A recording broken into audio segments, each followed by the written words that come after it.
Assalamualaikum warahmatullahi wabarakatuh. Selamat datang kembali di channel Kala. Dan tentu masih bersama saya, Yoga Pratama. Sebuah channel yang akan menceritakan tentang kisah-kisah misteri yang akan membuat Anda cukup untuk bergidik ngeri. Apa kabar Anda hari ini? Semoga Anda yang sedang menonton channel ini selalu diberikan kesehatan, diberikan rezeki yang berlimpah, dimudahkan segala urusannya, serta selalu dalam perlindungan Tuhan Yang Maha Esa.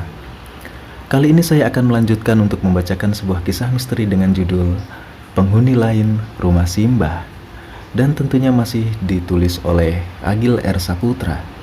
Tak lupa juga saya mengucapkan terima kasih kepada beliau yang telah mengizinkan saya untuk membawakan kisah ini. Anda juga bisa mengunjungi tweet beliau yang sudah saya sertakan linknya di kolom deskripsi ya sobat. Baiklah, tanpa berlama-lama lagi, Anda pasti tentu sudah penasaran dengan kelanjutannya bagaimana. Mari langsung saja kita menuju ke kelanjutan kisahnya.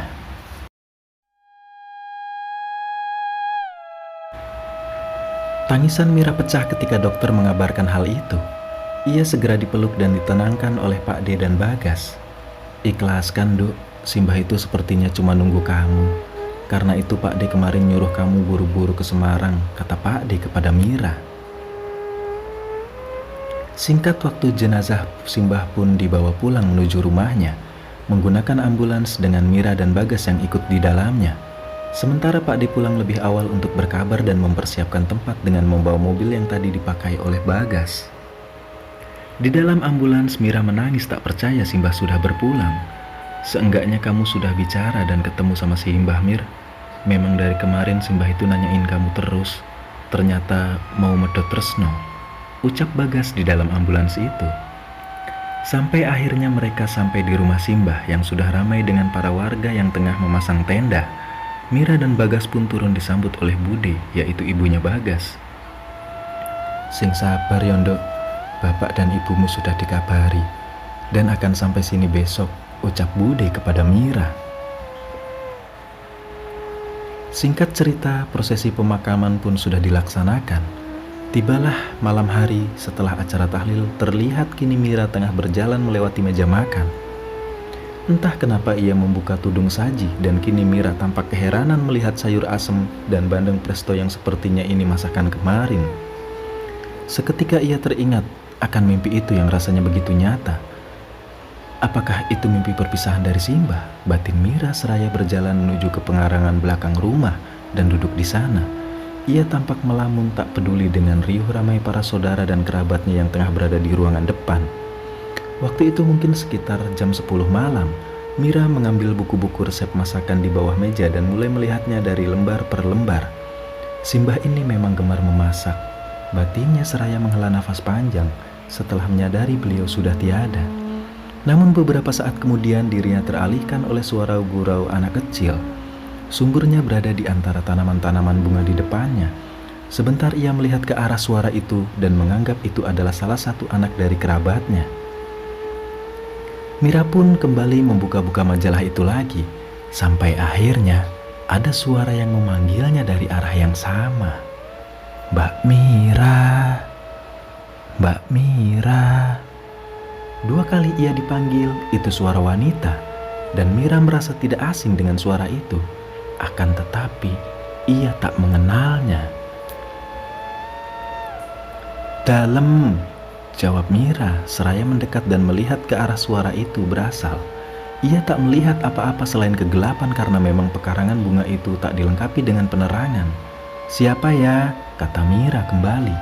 Dan tiba-tiba, "Mbak Mira." Betapa kagetnya suara itu kini berpindah di sampingnya. Ia yang seraya spontan menengok seketika tercengang ketika ia melihat Simbah yang sudah duduk di sebuah kursi yang berada di sampingnya itu. Tak hanya itu saja, karena di samping kanan dan kiri Simbah juga berdiri 2 sosok, yaitu satu anak laki-laki kecil dan seorang wanita yang kira-kira hampir seumuran dengannya. Pandangan Mira masih tertuju hingga akhirnya terdengar lagi suara, "Mbak Mira," yang ternyata keluar dari salah satu sosok, yaitu wanita yang berada di samping Simbahnya yang duduk tersenyum. Kaki Mira seakan lemas dan memaksanya untuk ikut duduk di kursi yang tadi sempat menjadi tempat ia duduk.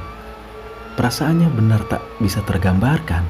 Ia mulai memejamkan mata dan memalingkan pandangannya, dan di sini sosok Simbah pun seperti mendekat. Terdengar dengan jelas di telinga Mira suara dari kerinyitan kursi yang bergeser. Tubuh Mira gemetar, namun ia tak kuasa untuk bergerak atau berteriak. Dan tiba-tiba muncul suara membisikkannya, yang Mira yakini adalah suara dari Simbah yang sudah meninggal pagi tadi. Suaranya sangat dekat, bahkan Mira merasakan nafas yang meniup telinganya. Di sini Simbah berkata, "Shh, jangan bilang siapa-siapa, Yondo. Kalau Simbah masih di sini," kata sosok mendiang Simbah membisik di telinganya Mira. Mira yang ketakutan kini mencoba berteriak dengan sekuat tenaga, dan itu berhasil. "Simbah!" teriak Mira seraya mengibaskan kedua tangannya, dan Pak D pun datang menghampiri karena mendengar teriakan itu. "Ada apa, Nduk?" kata Pak D seraya menggoyangkan pundak Mira. Di sini Mira masih menggumam ketakutan menampik-nampik tangan Pak D-nya. "Sadar, Nduk, istighfar," kata Pak D-nya kembali. Dan akhirnya Mira pun mulai membuka matanya seraya menoleh ke arah sampingnya, dan sosok Simbah, anak kecil dan wanita itu sudah tak ada. "Onopo, Nduk? Ada apa, Nduk?" tanya Pak D-nya. "Simbah, Pak D, Simbah," jawab Mira dengan nada terbata. Mira pun dibawa masuk ke dalam rumah untuk ditenangkan. Keringat dingin mulai bercucuran di tubuh Mira dan seketika ia mengalami demam. Kerabatnya nampak bingung kenapa Mira ini, karena memang waktu itu ia belum sempat bercerita tentang apa yang baru saja ia alami. Bude pun menuntun Mira masuk ke dalam kamarnya. "Kowe iki kekeselen, Nduk, mesti. Tak gawe ke wedang jahe yo. Juk ngaso yo. Kamu itu pasti kecapean, Nduk. Bude buatin wedang jahe ya, terus istirahat," kata Bude seraya keluar dari kamar. Badan Mira menggigil, pikirannya masih berkutat dengan kejadian tadi. Ia belum bisa memastikan apakah ini benar atau hanya ilusinya saja. Tak selang beberapa lama kemudian Budenya masuk ke kamar dengan membawa obat dan minuman jahe yang segera diminum oleh Mira. Setelah minum obat, Bude yang ingin keluar seketika ditahan oleh Mira. "Temenin sampai Mira tidur ya, Bude, Mira takut," kata Mira kepada Budenya itu. Bude pun kini ikut tiduran di samping Mira, hingga Mira pun akhirnya tertidur dengan lelapnya. Entah ia sudah terlelap berapa lama, yang jelas Mira kembali terbangun dan mengalami ketindihan. Ia melihat ada sosok yang duduk di atas tubuhnya.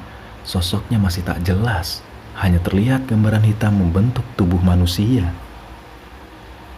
Mira mencoba berteriak, namun tak bisa. Ia juga berusaha menggerakkan badannya, berharap Bude yang tertidur di sampingnya tahu. Tapi tetap saja tubuhnya tak bisa digerakkan. Sampai akhirnya, sosok yang duduk di atasnya itu perlahan mulai tergambar dengan jelas. Sosok itu adalah wanita tadi yang sempat ia lihat di pekarangan belakang rumah. Dan terdengar kata itu lagi, "Mbak Mira, Mbak Mira, Mbak Mira."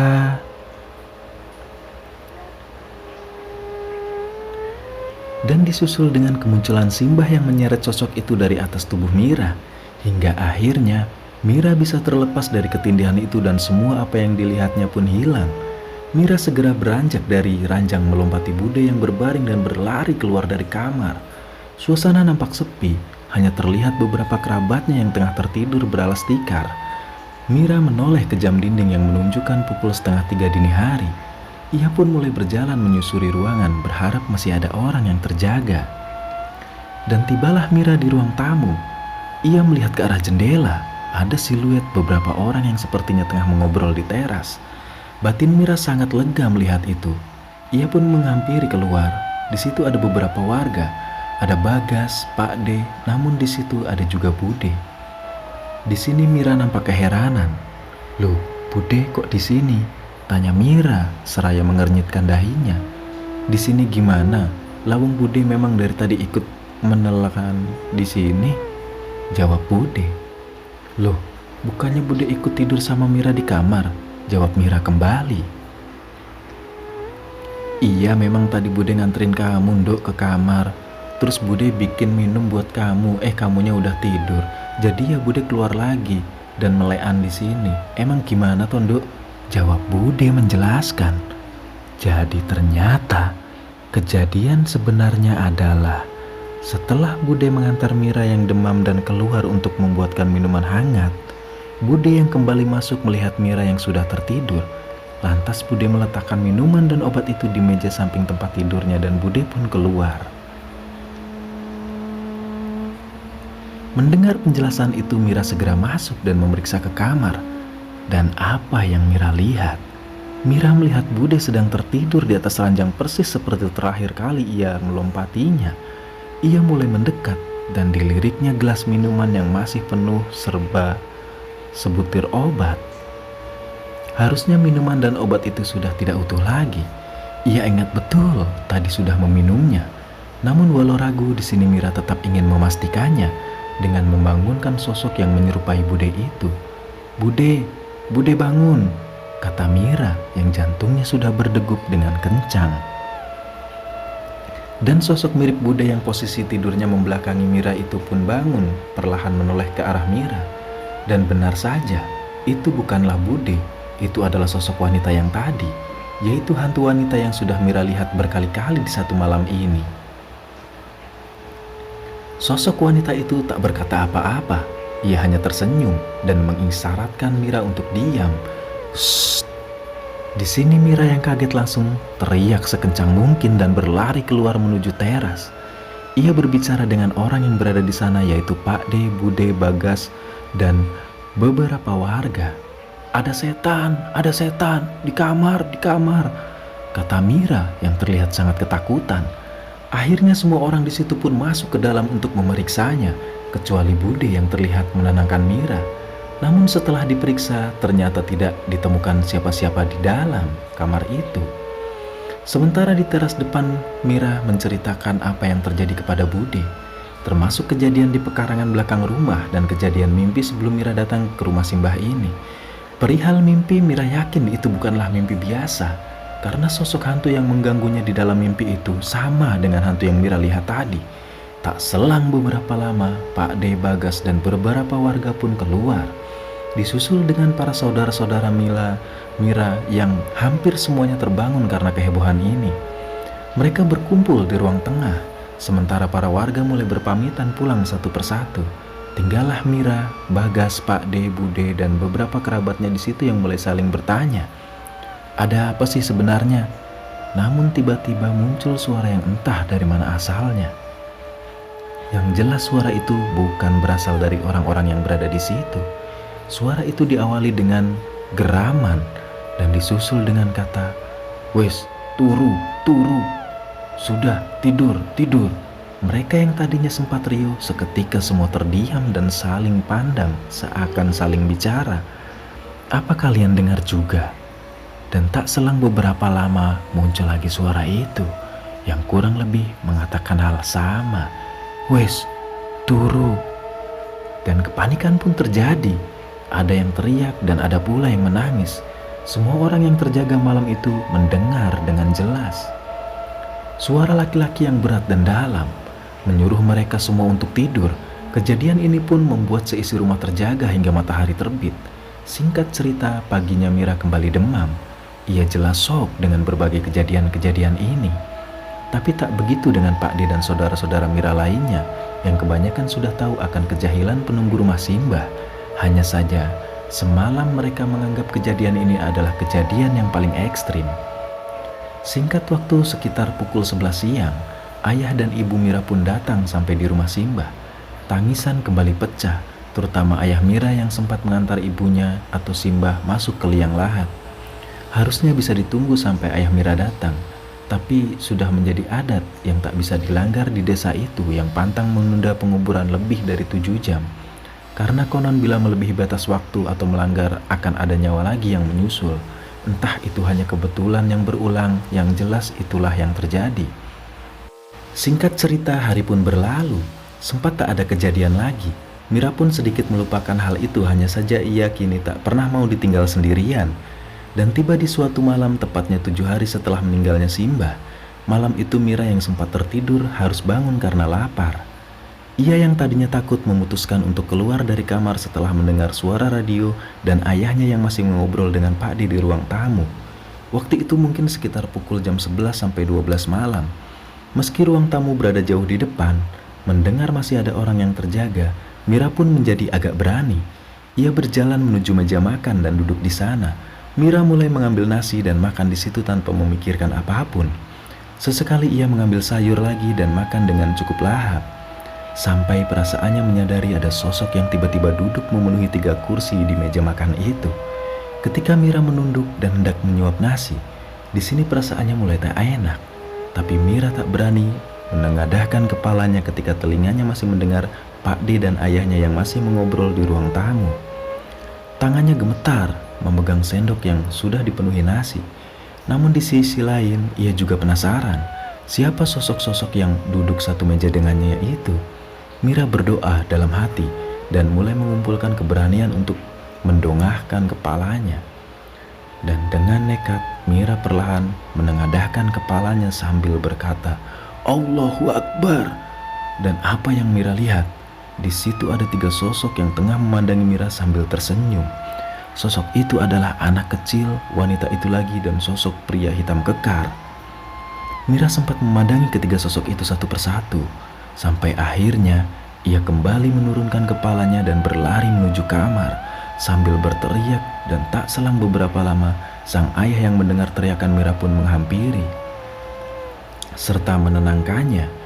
Untuk malam itu adalah malam terakhir Mira menginap di rumah Simbah, karena memang rencananya Mira, ayah dan ibunya akan kembali lagi ke Jakarta setelah 7 harian Simbah. Esoknya Mira pun pulang ke Jakarta membawa pengalaman yang tak pernah ia lupakan. Terlepas dari semua keseraman rumah Simbah ini, Mira tak pernah kapok untuk kembali lagi ke sana. Karena di setiap tahunnya atau saat lebaran, Mira dan keluarganya akan kembali ke rumah Simbah berkumpul dengan keluarga besarnya, menginap dan pulang kembali dengan membawa pengalaman yang berbeda. Ternyata gangguan lelembut ini memang sudah ada sejak dulu, sejak para anak-anak Simbah termasuk Pak D dan ayah Mira masih kecil, dan memaksa mereka anak-anak Simbah mau tak mau harus terbiasa dengan perangai lelembut di rumah ini yang selalu ingin berbaur dengan manusia. Dan akhirnya cerita pun selesai sampai di sini ya sobat. Terima kasih bagi kalian yang telah menonton video kisah ini. Jangan lupa tinggalkan komentar kalian di kolom komentar. Dan jangan lupa klik like jika kalian menyukai kisah ini. Atau kalian bisa untuk klik tombol subscribe jika kalian ingin mendukung channel ini untuk jauh lebih baik lagi. Akhir kalam, wassalamualaikum warahmatullahi wabarakatuh. Sampai jumpa kembali di kisah-kisah berikutnya.